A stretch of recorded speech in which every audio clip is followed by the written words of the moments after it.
Anyways, you ever see something like a banger one-liner in conversation, and then you later try to immortalize it in an Instagram story? Because I just said, um, karma spares no fool. Like, that's some Lao Tzu shit right there. I don't think Lao Tzu has ever said that exactly, but yeah, it's just one of those things that I thought was pretty deep, and I mean, that's why I kind of have a podcast in case that ever happens, just say some banger line, and who knows, maybe decades from now, centuries from now, somebody else will quote me. That's also kind of something to overthink about too, is just the fact that anybody can just quote me in the future. And again, I'm trying to think outside of my bubble here, and trying not to self-aggrandize and assume that anything I say has any more significance than anybody else. But you know what I've been thinking about in terms of karma is that karma works in sort of like algorithms, right? It's kind of like nature's algorithms. We can't really wrap our heads around it, but we kind of have a basic understanding of how it works. I think we should all start thinking about that more. And I think we should all start to just read up more on Zen Buddhism and Taoism and all, Eastern philosophy.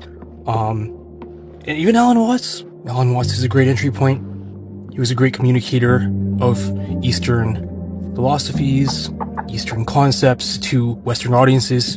And that voice of his, could listen to that voice for hours. If he had a podcast, I would just listen for hours. Actually, he does. I think there are actually several podcasts that are just his lectures. He never stuttered. He did laugh a lot, which was like its own epic thing in and of itself. It's like whenever Alan Watts laughed, it was kind of like I was listening to some divinely rapturous sound, like thunder, but more euphoric and positive in nature.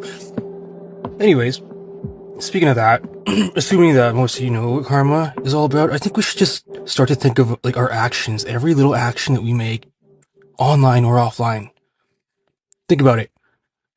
Are you contributing to the overall positivity or negativity that exists in the world already? Are you contributing to the pain and suffering of the world, or are you doing the opposite? Are you contributing to happiness? Are you contributing to goodness? Are you contributing to, at the very least, to use some of the words that I used earlier, the eradication of pain and suffering? Because, I don't know, I know it sounds super hippy dippy and super spiritual, and anybody who listens to this podcast would probably think that I am super hippy dippy spiritual type. I think it's important that we just at least try to have a positive impact on the world around us, because that stuff does compound. And you take into account the ripple effect, take into account the snowball effect, take into account the butterfly effect. Every action that we exert onto the world around us, assuming we have free will, which we should just act as if we do. We should just all try to contribute to the good that exists in the world instead of the bad that exists in the world.